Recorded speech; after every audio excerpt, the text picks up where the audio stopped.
bike lanes din dyan sa loob niyan. Yan, kumbaga remarkable yung Sacobia Bridge. Tinatawag ng iconic Sacobia Bridge. Itong tulay na to, no? So, alam mo, ang New Clark City is a place for Philippine sports. They hosted the Southeast Asian Games. In 2019. In 2019. So, talaga namang very, very successful yung ating Southeast Asian Games. And it's a big pride of the Filipino people to be hosting big time. Yes, yes. Partner, no? And we just have to be really very happy as a nation, no? Ngayon, ito naman ang nangyayari. Ito naman ang nangyayari, no? Ang revival ng MPTC Tour of Luzon. No? Yes, yes. So it's a world-class event. Meron tayong 4 na foreign teams dito. Actually, we also have members of the foreign press na Yes. nakakasama natin dito, observing from the side. No, kinikwento nila sa Korea, no, sa ang sporting event na nangyayari dito sa Pilipinas. Okay, in addition dun sa 2019 Southeast Asian Games, ano, diyan nagkamit din ng mga bronze medalists ang ating Philippine team.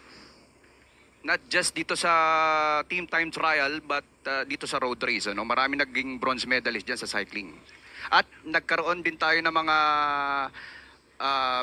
champion dito sa MTB during that time in 2019 as far as the cycling is concerned. Yes, katulad nga ng nasabi natin, Coach AG, no? Sabi nila for climbers, pero of course, hindi naman to ganong kahirap doon sa mga ating mga sprinters. Kasi we are now just 75 kilometers yung altitude, ay 75 meters ang altitude natin. So practically patag lang siya. No? Kung magkaroon man, sabi nga, 150 to 200 meters, kung may buwelo, medyo may ayuda na yan ng speed galing doon sa buwelo. So it's a very, very beautiful day, no? Here in Clark. Ang ating weather dito, hindi kasi Actually, init, no? napakaginhawa ng finish line area dahil nga maraming puno. Ang daming puno. Pero ngayon, nasa initan sila. Pero yun nga, ang daan napakaganda, malapad, no? Still enough space for sprinters to make their move, especially sa ating mga few kilometers going to the finish. So hindi ganun to kahirap para sa mga sprinters as I see it. So our elapsed time, exactly 28 minutes from kilometer 0. Nandito tayo sa Clark. It's a very, very controlled lap. And you can really see the beauty of the terrain, no, the development here in Clark and going to New Clark City. 160.6 kilometers for the day. At ang ating lead group pa rin ay si Jeremy Lizardo, Nicole Pareja, Jonel Carcueva, Erickson Lopez, Rex Ryan Krog, Mark Ryan Lago, Joseph Habinar, and Nash Joshua Lim. And coach, ano na lang bumaba from 1 minute and 30 seconds, bumaba to 1 minute and 15 seconds. Now 26 kilometers on the road na ang natatahak ng ating mga riders, no? 1 minute and 15 seconds na lang ang kanilang agwat. Kaya kita mo, paspas pa rin sila this early. Tingnan natin kung kakabit man yan, dulon-dulo. Tingnan natin, coach. Doon nila nakita, no, nung pagkatapos ng ahon na merong mga umalago ang mga 8 cyclists. So nakita nila na kailangan nila mag-effort ng konti bago lumaki ang magiging kalamangan ng ating lead group. So coach, hindi naman tayo talaga ma-surprise kung this will be another bunch finish kasi nakita naman natin kahapon na ang mga early breakaway group ay kayang habulin down to the finish. Kaya nga merong talagang, kaya nga gumaganda ng gusto yung sprint finish natin. Meron tayong konting kwento, no, tungkol dito kay Jeremy Lizardo, itong si Dwayne Badwa. Ito ang ano ba ang magandang mga experience, no, nitong si Jeremy Lizardo? Actually, si Jeremy Lizardo, no, na-scout lang to as under 23 ni kanilang coach na si Reinhard Gorantes, province mate nila. At ito si Jeremy Lizardo, for your information, ay naging Best Young Rider and Best Rookie in LBC Ronda Pilipinas 2022, the last edition, no? At naging at the same time 4th overall to, kaya somebody to be reckoned with itong si Jeremy Lizardo. Kaya madalas to sa mga coverage natin ay madalas talagang tumatarangko to, malakas sa tarangkuhan tong si Jeremy Lizardo, ano? Talagang participants to sa road race consistently under the banner of Standard Insurance Philippines. So ito ang ating second group, no? It's a very, very big peloton we're having. Konti na lang ang kalamangan. Nakikita nila actually because it's a very, very straight line, no? Diretso-diretso. Makikita natin na nasa scout nila yung layo ng lead group, no? Which is still led by number 26 Jeremy Lizardo, number 72 si Nicole Pareja, 102 Jonel Carcueva, number 1 Erickson Lopez, 152 itong si Patrick John Pagtalunan, Ryan Mark Lago, number 11 Joseph Abinar, at number 7 na si Nash Lim. Kasi usually pag mga 1 minute na ganyan, still under the radar itong mga breakaway sa peloton, ano? Under the radar to at anytime talagang pwede silang will loom over dito sa break. Alam mo, pag nakita nating biglang, kala mo, paggewang-gewang ang bisikleta at ang siklista, ibig sabihin, no, nag-go off the saddle sila, that is a perfect time for a good acceleration, no, Dwayne, ano? Oo.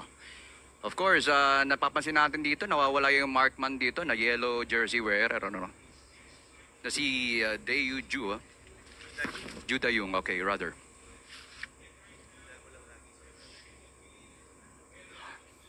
Okay, about 32 minutes into the competition at ito nakita natin si combative rider John Paul Morales. By the way, si John Paul Morales, the 39-year-old rider of Standard Insurance Philippines, first joined the professional cycling in 2010 at nag-join siya initially, a founding member of Philippine Navy Standard Insurance in 2012 when they formed this. Dalawa team nila in 2012, Standard Insurance Philippines, itong Standard Insurance, Navy Standard Insurance at Marine San Miguel. At isa nga doon sa dalawang team na yon ay si John Paul Morales, incidentally the founding member alongside Coach Reinhard Gorantes at naging back-to-back champion ng LBC Ronda Pilipinas itong Marikina Pride na to, pero born sa Morong Rizal on January 28, 1986. Kasabayan to, kaidaran to, halos nila magkaka-contemporary sila nila Galedo, ano? At nitong si Chris Joven. Yes, tama ka, Dwayne. Itong si John Paul Morales ay talagang kabilib-bilib ang taong ito, ang rider na ito, na nag-crash, no? Nag-suffer ng crash ito. Stage 1, akala natin hindi na kakayanin, pero nag-start stage 2, humabol. Ngayon, number 8 na si John Paul Morales, nakabalik na siya sa top 10.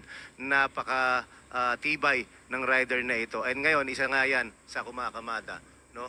At ngayon, we are now, no, on the road, ang ating mga riders along the well-paved roads ng BCDA, Bases Conversion Development Authority.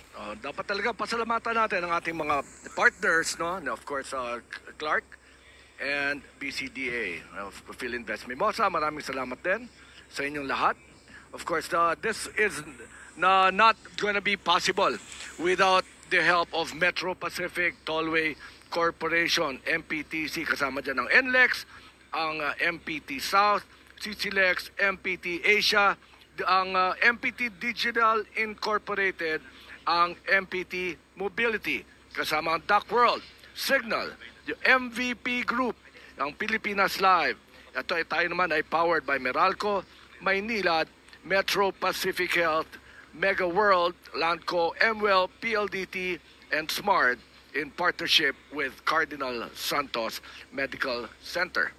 Coach, no, dumadaan ngayon ang ating mga riders sa New Clark City Access Road at kalalampas lang nila sa New Clark City SC-TEX Exit Tollways. Ayan. So, kita mo nga, showcase ito ng mga development sa loob ng CDC. At again, Coach, in partnership, ang karerang ito with Cardinal Santos, sasabi mo na, Go21 Logistics, Dongpang, Victory Liner, DOH, PPS Lai, Unilab, Huawei, Toyota, supported by Microtel Windham, Gatorade, MPT Drive Hub, R33, Ciclobia, YWE Homestretch, and endorsed by the Field Cycling Association of the Field Cycling Philippines, Philippine Olympic Committee, Philippine Sports Commission, BCTA, Games and Amusement Board, MVP Sports Foundation, Clean Fuel, Coach, ha? Handog sa atin yan. And of course, Caltex, ang dami nating supporter.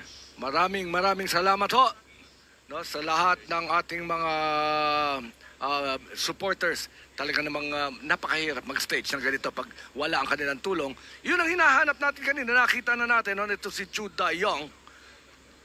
Oo, medyo relax sa likod, ano? At katabi pa niya yung ano kayang iniisip nito? Nasa hulihan Partner. siya ng peloton eh. Tatlong stage na nakikita natin, tumatago siya sa likod. Eh. Wala lang, nandun lang. Very, very relax ang ginagawa, no, na pagpadyak nitong si Korean rider, South Korean rider na si Chu Da-young. Para sa bagong tune-in natin ng mga and viewers and listeners, no, ang time gap pa rin ng leaders to the peloton is still parehong-pareho pa rin po. 1 minute and 15 seconds a while ago. Yan din yung lamang nila. So hindi nagbabago yung lamang. Again, makikita po nyo sa screen ang 8-member lead pack natin na sina Jeremy Lizardo, number 26, Jeremy Lizardo ng Standard Insurance, number 72, Nicole Pareja ng Victoria Sports, number 102, Jonel Carcueva ng MPTD, Erickson Lopez, number 1, no? Ito yung sa Direyna, no?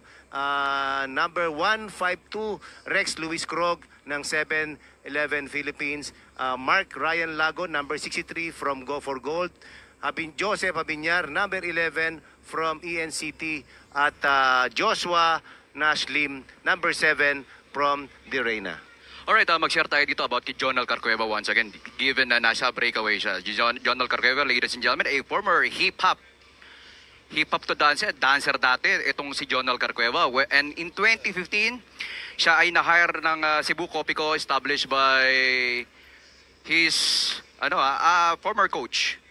Itong si Coach Edna Linwalda, no, na nakuha siya sa Cebu Copico in 2015. And then, after a year, when they form itong Go for Gold, ay din nga nabuo ang original founding member ng Go for Gold, itong si Jonel Carcueva. At saka 2023 SEA Games bronze medalist bilang miyembro ng national team. Yes, road race to. Ito ang pang-pito to sa mga overall dun sa pumasok sa finish line in Tagaytay City, dito sa Palace in the Sky. Na-cover kasi natin yan eh. Alam mo, Dwayne, mga 3 hours pa tayo magkukwentuhan dito, so itago mo pa yung iba dyan. Pag meron ka pang mas magandang kwento, share with us sa iyong mga experiences. While we here ni Coach Alan Gregorio, talagang we will make it exciting, the best weekend.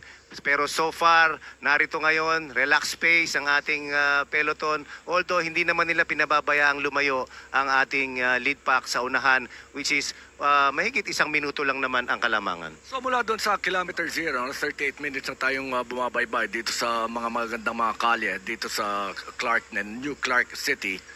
So ang ating official time, halos 1 oras na tayo, 1 hour and 3 minutes from when we left ang ating starting line, and we still see about 10 riders, no, being in the lead group. Oo, bumagal daw ang takbo ng ating mga from the ground. Ang nakita natin ay 35 kilometers per hour ang average speed ng ating mga karerista. Alam mo, matindi dito kasi, partner, matindi ang wind drag dito eh. No? Ang kita mo yung dami ng puno, walang ibang sasakyan na nasa harapan. That is why it's really very tough na pumadyak. Kita mo, ito hindi naman masyadong ahon to. But they're going off the saddle, no? So the headwind is really very, very strong. Yes, taking its toll on the riders right now.